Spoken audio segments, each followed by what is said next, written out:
کو سمجھائے تو کیسے؟ وہ یہی بولتے رہے کہ نہیں بابا ایسا نہیں ہے، تو بولے بابا کیسا ہے؟ نہیں بابا ایسا نہیں، تو بولے بابا کیسا ہے؟ جوڑ ہو رہا تھا بھرت واڑے میں، برجستہ انہوں نے جوڑ روکا، حاجی رفیق صاحب نے درمیانے جوڑ کہا، بولے مفتی صاحب یہ تو ماشاءاللہ اپنی بات چیت ہو گئی، کارگزاری چل رہی، بولے پہلے اس کا بتاؤ کیا ہے؟ چار چلے گئے؟ کیا کہا؟ چار چلے گئے کہ ان کی ڈاکٹری مضبوط ہوئی اور انہوں نے تمہارے دین کا مطالعہ کیا۔ عیسائیوں کی ڈاکٹری مضبوط ہوئی اور انہوں نے کس کا مطالعہ کیا؟ تمہارے دین کا مطالعہ کیا اور صحاح ستہ کا مطالعہ کیا، اور تمہاری حدیث سے اس نے کس کا شکار کیا؟ بولیے نا، تمہارے اپنوں کا شکار کیا، اور چار کو کھینچ کر کے لے کر کے گئے۔ تو بولے اس کا کیا؟ اللہ کی شان تھی، اللہ نے ذہن میں فوراً حدیث کے مقابلے میں حدیث ڈالی۔ میں نے کہا حاجی صاحب ان سے ضرور ملیے گا، اگر نوبت سمجھانے کی آئی تو ہم سے کہیے گا، ہم چل کر کے ہمارے ان بھائیوں سے ملنے ضرور تیار ہے جنہیں اسلام کی چھوی غلط انداز میں سکھائی گئی ہے۔ کہا انہوں نے تمہیں یہ حدیث تو سنا دی کہ تم جزامی سے ایسے بھاگو جیسے تم شیر کو دیکھ کر کے بھاگتے ہو، یہ حدیث انہوں نے کیوں نہیں سنائی کہ جناب محمد رسول اللہ صلی اللہ علیہ وسلم دسترخوان مسجد میں لگا ہوا تھا، آپ صلی اللہ علیہ وسلم بھوکے تھے اور سرید کا پیالہ لایا گیا، دوسرا اور کوئی کھانا نہیں تھا کہ گوشت کی بوٹیاں تھی اور اس میں روٹیاں جو کی پڑی ہوئی تھی، پتلے پتلے سالن میں وہ شوربے میں روٹیاں پڑی ہوئی تھی، آپ کے لیے وہ لایا گیا، دسترخوان بچھا تھا، آپ نے بسم اللہ کہہ کر کے لقمہ اٹھانا ہی چاہا تھا کہ وہاں صحابہ کھڑے تھے تو ایک جزامی گزرا اور اس نے آپ صلی اللہ علیہ وسلم کو سلام کیا، آپ نے اس کے سلام کا جواب دیا، تو صحابہ اکرام نے تعصب سے اس کو گھور کر دیکھا کہ جلدی ہٹو، تم کیا کر رہے ہو؟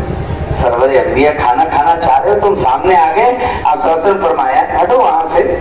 آپ نے اس کو اپنے قریب بلایا، وہ ڈر کر پیچھے جا رہا ہے، آپ اسے قریب کر کے بلا رہے ہیں، جب وہ قریب آ گیا آپ نے اس کا سیدھا ہاتھ پکڑا، جھٹکے سے زمین پر وہ بٹھایا اور اپنے پیالے میں ہاتھ ڈال کر آپ نے کہا قل بسم اللہ وتوکل علی اللہ، اللہ کا نام لے کر کھانا شروع کر، اللہ پر بھروسہ کر۔ ڈاکٹری وہ بھی ہے، ڈاکٹری کہ ایمان کا اعلیٰ درجہ ہے، وہ ایمان کا ادنا درجہ ہے، اجازت اس کی بھی اجازت اس کی بھی،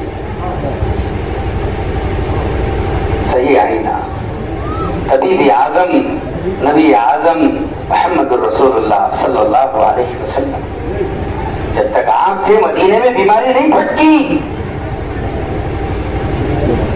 یہودیوں کا ڈاکٹر حارث ابن کلدہ، یہی اس زمانے میں عراق کے رہنے والے تھے، بہت مشہور حکیم، بہت مشہور ڈاکٹر، بلکہ ان کے ایمان تو غالباً وہ حضرت عثمان غنی یا عمر فاروق رضی اللہ عنہ کے زمانے میں لائے تھے، لیکن ایمان سے محبت انہیں مدینے میں رہ کر پیدا ہوئی تھی۔ کہاں ہوئی تھی؟ دیکھو ماحول مدینے میں رہ کر ہوئی تھی۔ کیوں ہوئی تھی؟ کیوں ہوئی تھی؟ کہ جب وہ مدینے میں آئے اور مدینے میں آ کر کے انہوں نے ٹینٹ لگایا، پتہ چلا کہ شبیر لگانا چاہیے، کس کے لیے؟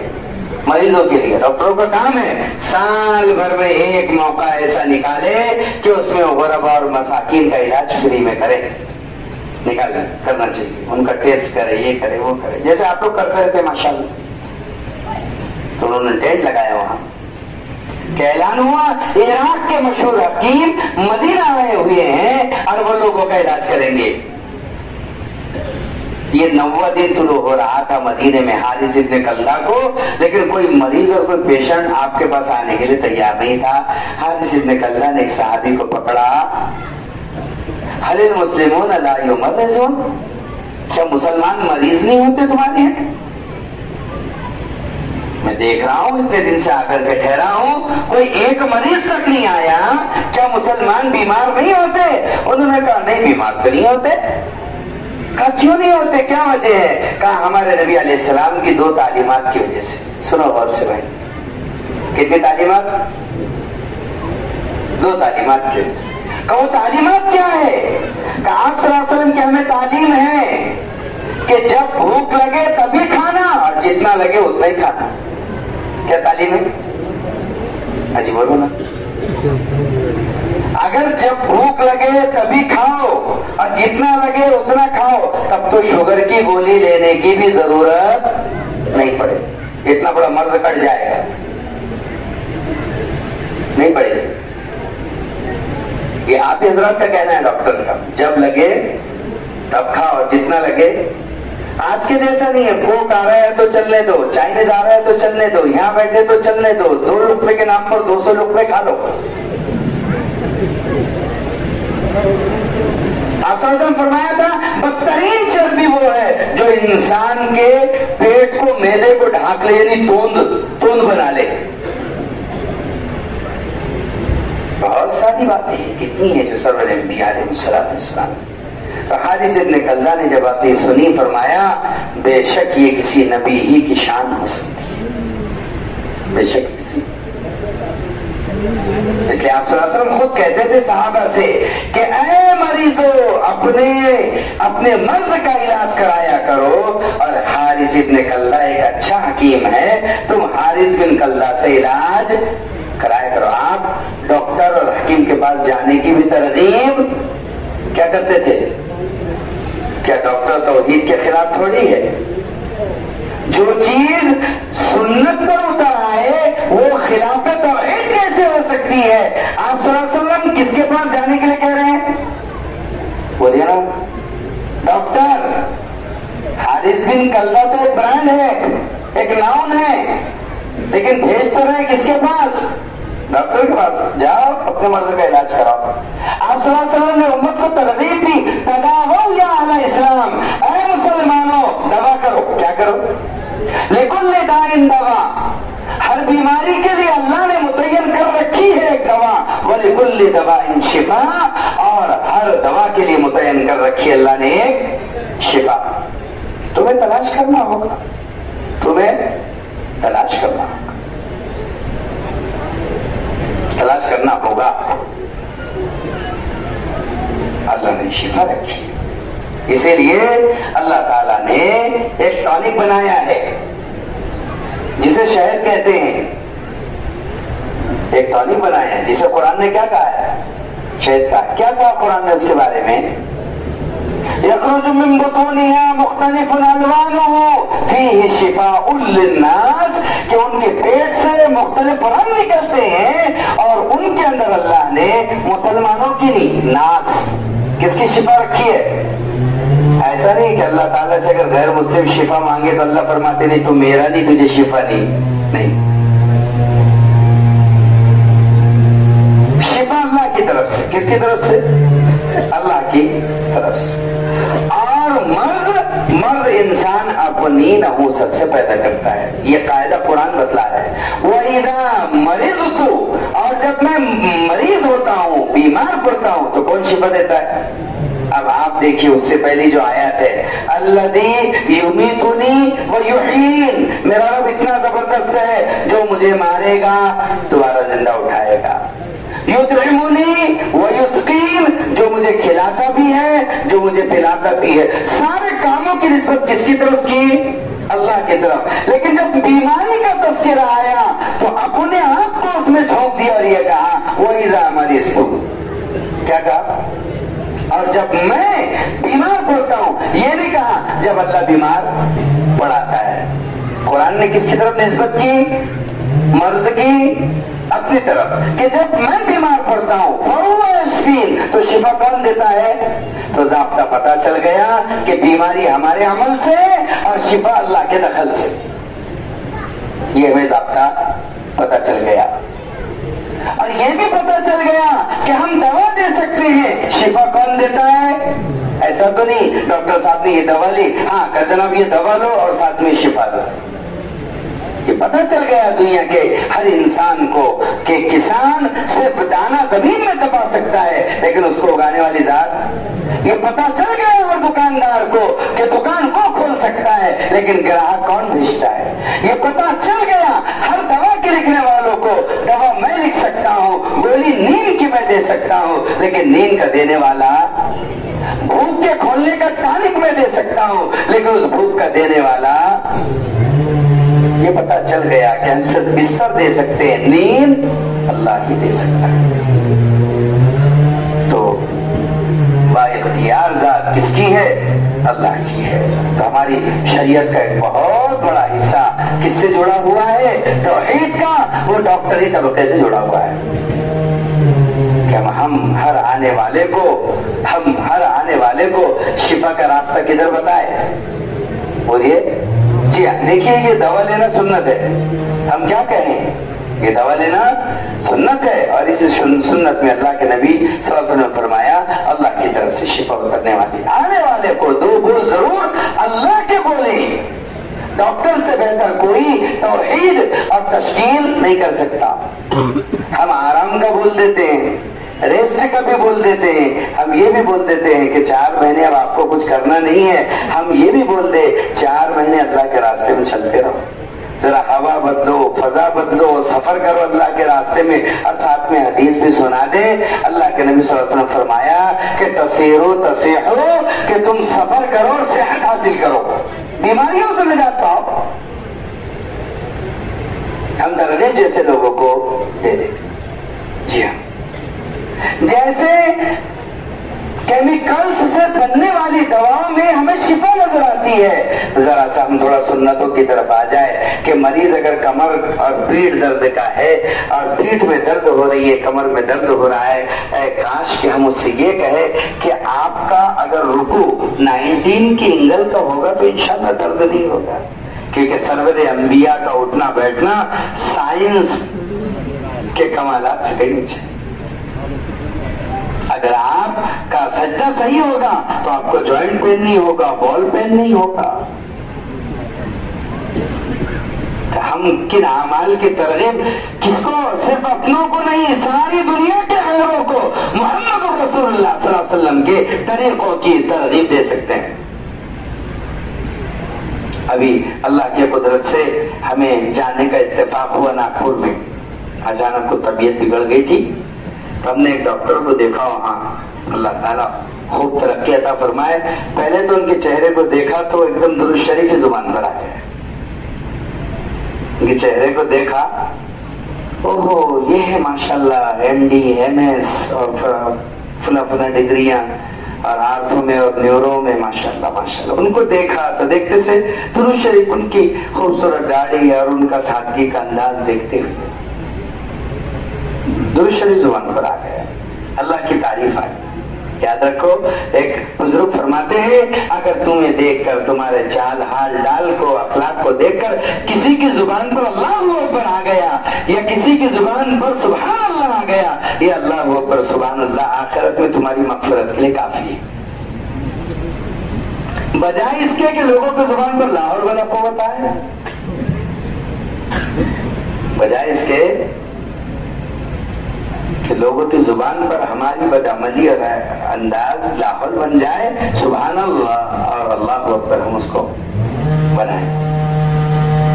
ان کا چہرہ مورا ماشاءاللہ. تو ہم نے وہاں ان کے ہاسپٹل میں یہ بات دیکھی کہ جتنی بیٹھنے کی سیٹس تھی یا صوفے تھے یا بیٹھنے کی جگہ تھی, وہ سارے سیٹ اور صوفوں پر اسلامک بک رکھے ہوئے تھے.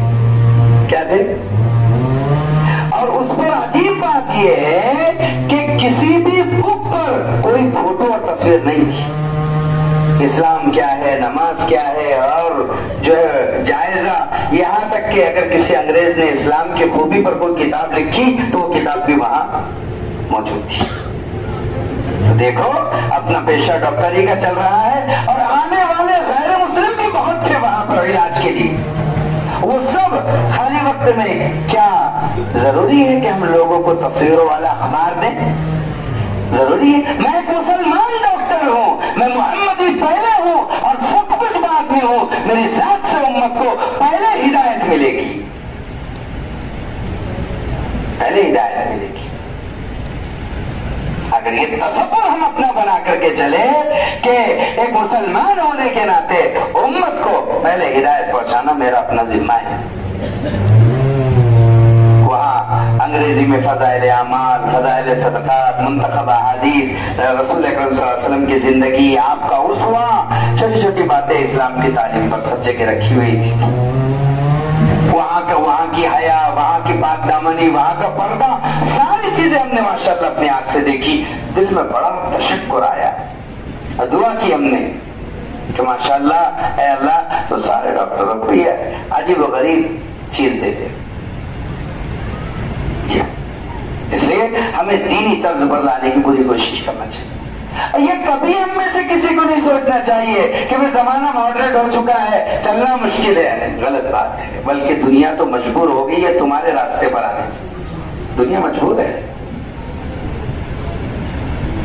اتنی مجبور ہے کہ وہ تو پیشاب پخانے میں بھی تمہارا طریقہ اختیار کرنے پر مجبور ہو چکی ہے، اور وہ تمہارے اتباع پر اتنی مجبور ہو چکی ہے کہ اگر شرم کے مقام کے مسائل ہے تو اس میں بھی مسلمانوں کے اتباع میں ہی انہیں گندگیوں سے نجات ہے۔ ساری دنیا کو گھوم پھر کر کے اسی دین پر آنا پڑے گا، پہلے ہم ذرا اس دین پر مطمئن ہو جائیں۔ کس دین پر؟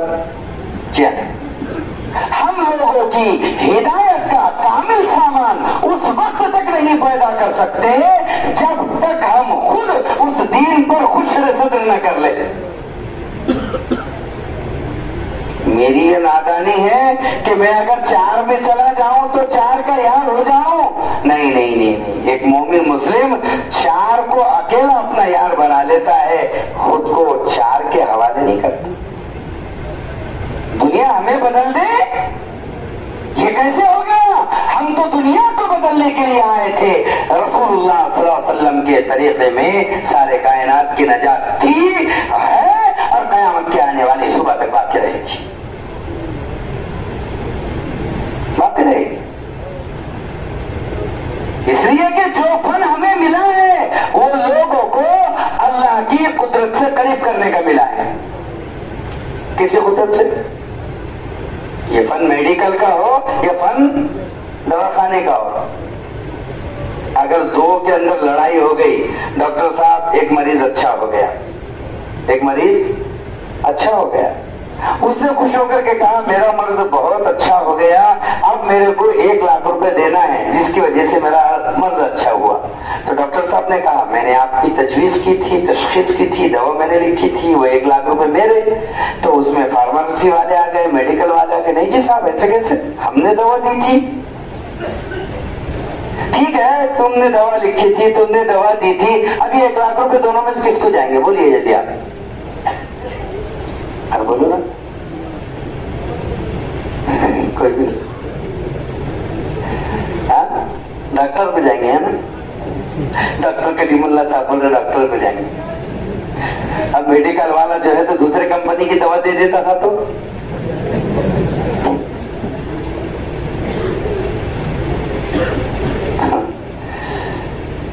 جھگڑا چل رہا تھا، ایک مولوی صاحب آ گئے وہاں پر میرے جیسے، پوچھے کہ بھائی یہ پیسے کس کو جائیں گے؟ تو ڈاکٹر کریم اللہ صاحب بولے میرے کو جائیں گے۔ اچھا ٹھیک۔ اب میں نے ساجد صاحب سے پوچھا کہ کس کو جائیں گے؟ بولے نہیں ہم کو جائیں گے۔ مول صاحب بولے بھائی نہ تم کو جائیں گے نہ ان کو جائیں گے۔ بولے پھر کس کو جائیں گے؟ تو بولے یہ مسجد کو جائیں گے۔ بولے کیوں؟ بولے تم نے کوشش کی، شفا کس نے دی؟ اور تمہاری کوشش پر اللہ تمہیں خوب اجر دے گا۔ کیا دے گا؟ خوب اجر دے گا، خوب اجر دے گا۔ اس لیے کہ یہ مسیحائی ہے، یہ رہبری ہے، اس شوقوں سے تم لوگوں کو اللہ کی امید کے قریب کرو، لوگوں کے دردوں کا دکھوں کا نوارن کرو، اور ساتھ میں 2 لفظ بول دیا کرو اللہ پر بھروسہ رکھو، اللہ شفا دینے والا ہے۔ اللہ سے مانگتے رہو، صدقہ دیتے رہو، غریبوں کے کام آتے رہو، اللہ کے راستے میں چلتے رہو، دین کی نصرت میں قدم بڑھاتے رہو، سمجھاتے رہو۔ توحید کا شعبہ ہی ہے، توحید کا شعبہ ہے۔ اس لیے کہ اللہ تعالیٰ نے یہ فن تو بہت سو کو دیا، ہمارا کوئی کمال نہیں ہے کہ فن ہم کو مل گیا، فن تو کیسے پیسوں کو ملا؟ انسان جو پیدائشی پیدا ہوا ہے وہ غافل ہے، غافل۔ کیا ہے بھائی؟ انسان پیدائشی غافل ہے، جاہل ہے۔ اور انسان کے مقابلے میں ایک جانور جو اللہ نے پیدا کیا ہے وہ پیدائشی جانکار ہے، پیدائشی، تھوڑی دیر کے لیے لفظ بول رہا ہوں، عالم ہے۔ کیا ہے؟ ایک گھر میں بچہ پیدا ہوا، اسے بھوک لگی، اس نے رونا شروع کیا، تو ماں نے کیا کیا؟ اپنے سینے کے قریب کیا، بچہ نہیں سمجھ رہا ہے، تو ماں کو غذا کا مقام اپنے ہاتھوں میں لے کر اس کے منہ میں دینا پڑا، تب کہیں جا کر کے اس نے اپنا رزق حاصل کیا۔ اس کو تو یہ بھی معلوم نہیں ہے کہ رزق کا مقام کہاں ہے، دور کسی جنگل میں، کسی کھیت میں، کسی درخت کی چھاؤں کے نیچے ایک ہرنی نے اپنا بچہ ابھی اپنے پیٹ کے باہر کیا ہے، کون وہاں نال کاٹنے والا؟ ایک نیل گائے نے ایک بچہ اپنے جسم کے پیٹ کے باہر کیا ہے۔ وہ دھوپ کی تمازت، وہ دھوپ کی شدت کہ ہرنی کا بچہ لڑ کھڑا تھی، ٹانگوں پر کھڑا ہوا، ذرا سختی، ذرا جان آئی، ماں وہاں کھڑی ہے، اب اسے بھوک لگی، یہ دوڑتا ہوا بچہ گیا، سیدھے ماں کے دودھ کے تھن پر منہ مارا۔ اسے کسی نے بتایا کہ تیرا رزق یہاں پر چھپا ہے؟ سوائے اللہ کے اور کون ہے جو ان کی تربیت کر رہا ہے، ان کے دل دماغ میں الہام کر رہا ہے، علم ڈال رہا ہے کہ رزق کہاں ہے؟ تو ہمارے مقابلے میں وہ زیادہ سمجھدار ہے کہ ہم ہیں؟ ہمارا تو یار ہے، جتنا زیادہ چاہنے والے نے لیا اتنا زیادہ اسے گندا کر دیں گے ہم، چائے پیشاب سے، چائے پکانے سے۔ ہمارے پاس شعور نہیں ہے، اس کے پاس شعور ہے، وہ بے شعور نہیں، وہ بے شعور نہیں ہے، نظام قدرت ہے۔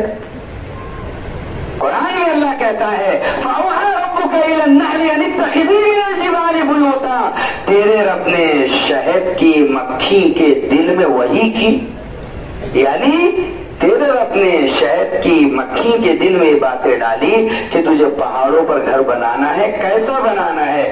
آنے کا راستہ اور جانے کا راستہ اور، انڈے دینے کا مقام اور، بچے سینے کا مقام اور، شہد جمع کرنے کا مقام اور، اس کی ساری محنتوں سے شفا آپ کے لیے، ایسا ہنی تیار ہو رہا ہے۔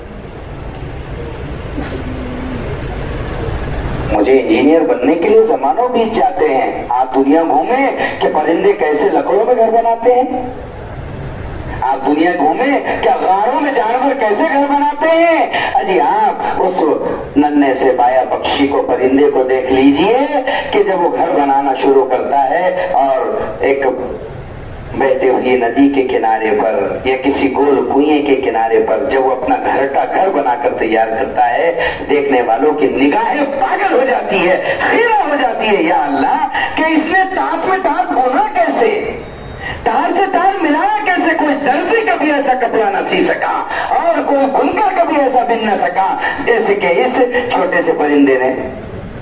کیا ہے؟ کس نے سکھایا؟ تعلیم دینے والی ذات کس کی ہے؟ اللہ کی ہے۔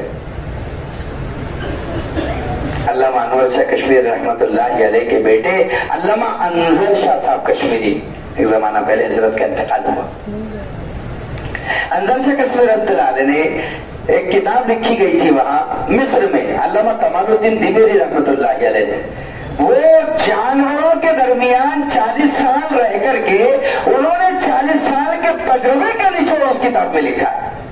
جب وہ ہندوستان میں اردو میں اس کا ترجمہ ہوا تو اس ترجمے کے اوپر مقدمہ علامہ انظر شاہ کشمیری یعنی انور شاہ کشمیری رحمت اللہ علیہ کے فرزند بندے لکھا تو اس میں انہوں نے یہ چیز درج کی اور کہا کہ میرے والد محترم انور شاہ کشمیری رحمۃ اللہ علیہ اور دارالعلوم دیوبند کے محترم قاری طیب صاحب رحمۃ اللہ علیہ،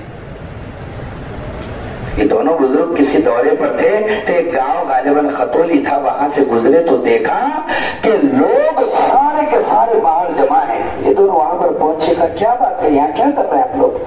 تو انہوں نے کہا کہ بندروں کے ہڑکم سے ہم سب پریشان ہیں، بندروں نے ہڑکم مچا رکھا ہے۔ کیا ہڑکم مچا رکھا ہے بندروں نے؟ کہا وہ گھروں میں آتے ہیں، روٹیاں اٹھا کر لے جاتے ہیں، عورتوں کو تکلیف دیتے ہیں، کپڑے پھاڑ دیتے ہیں، سوکھتے کپڑے اٹھا کر لے جاتے ہیں، سوکھتی ہوئی مرچیاں لے کر چلے جاتے ہیں، بہت تکلیف ہے۔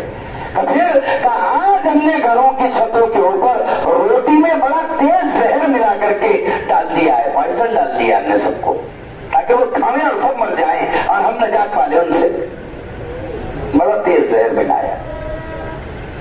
بس باتیں چلی رہی تھی کہ جنگل سے وہ بندروں کا گروہ کودتا ہوا، بھاگتا ہوا، دوڑتا ہوا گھروں کی چھتوں پر آ گیا اور تیزی اور اجرت میں کودنے لگے، چیخنے لگے۔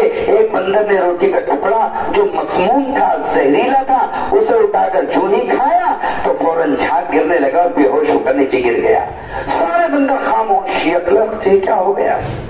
سب آئے، منہ سونگا، کچھ سمجھ میں نہیں آ رہا ہے، اس کو ہلا ڈولا رہے ہیں، وہ ہلتا نہیں۔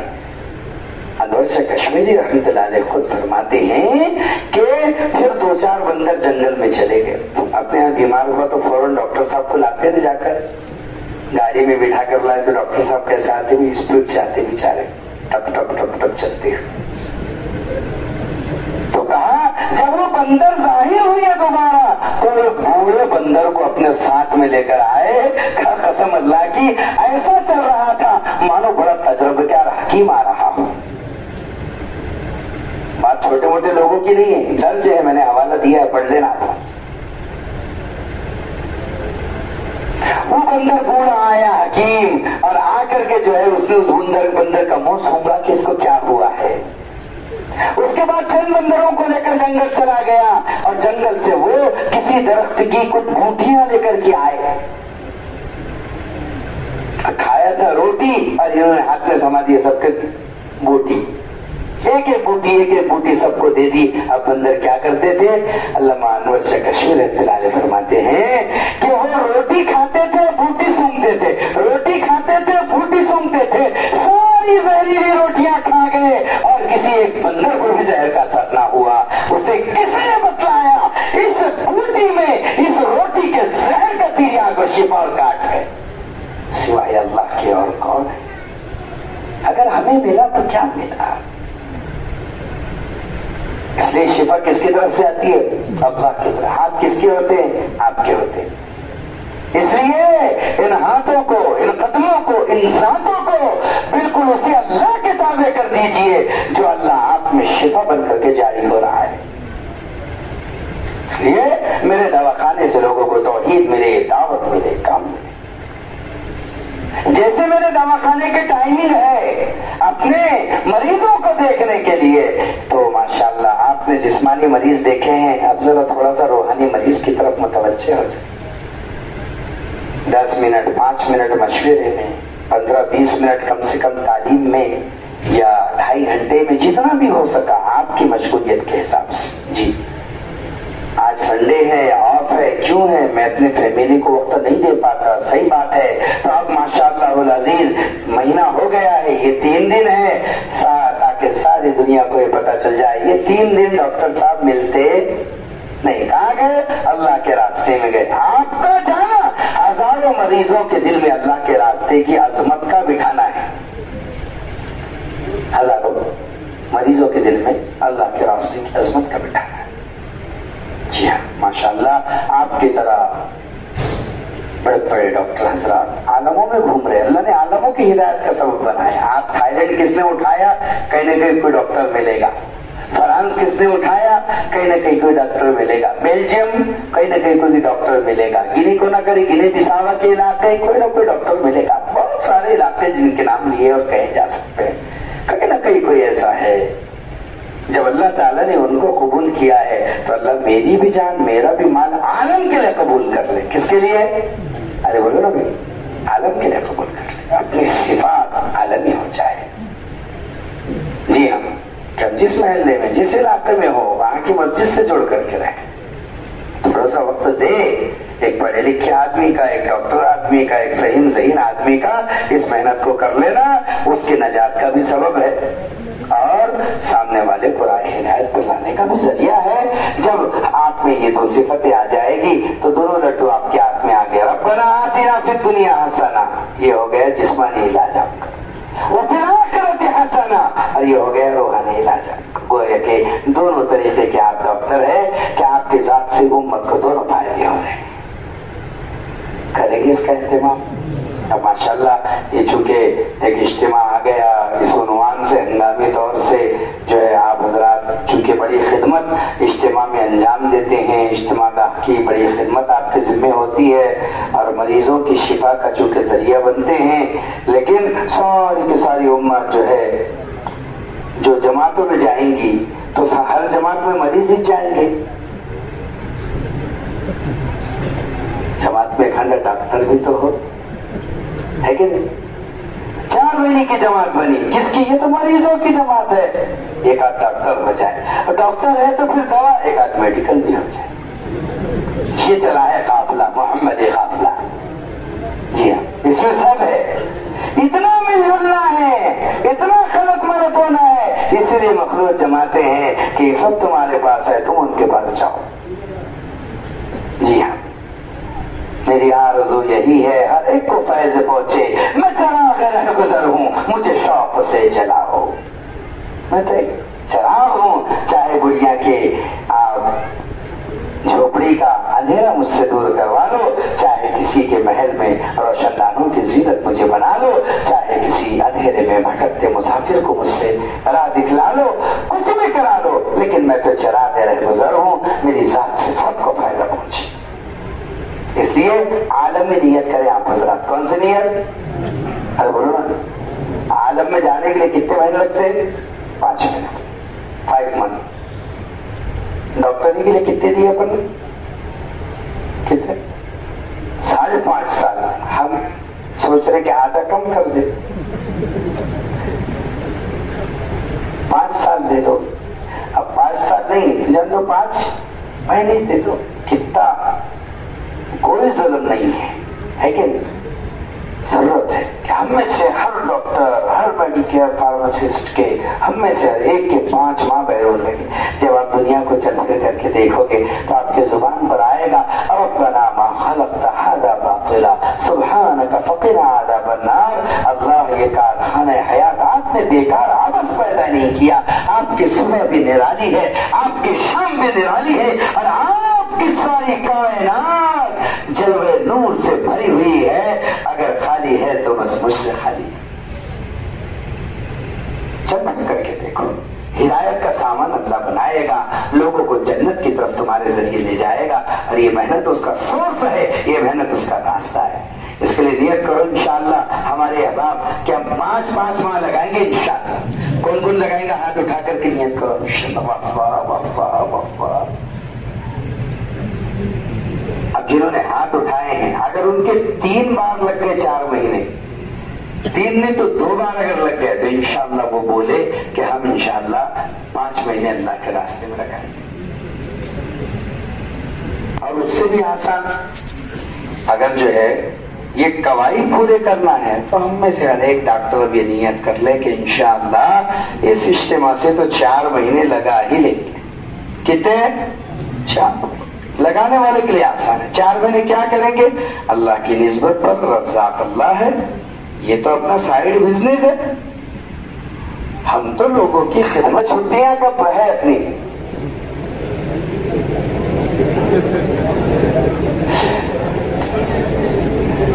چھٹی اس کو نہ ملی جس نے سبق یاد کیا. تو بولے پھر اس کے لیے ہمت کر کے انشاءاللہ آپ کی جو ترتیب ہے جو اجتماع میں کام کی وہ تو بتائیں گے انشاءاللہ قاضی صاحب ترتیب سے کہ کیسے کریں گے کیا کریں گے. لیکن یہ بتائیں کہ اس اجتماع سے 4 مہینے انشاءاللہ کون تیار ہے؟ ہے سب کو سوچنا کیا ہے. ہماری محنت ہی اسی کی ہے کہ ہمارا لگ جائے، ہمارے اجتماع کی کامیابی، ہمارا خروج ہے، ہمارا نکلنا ہے.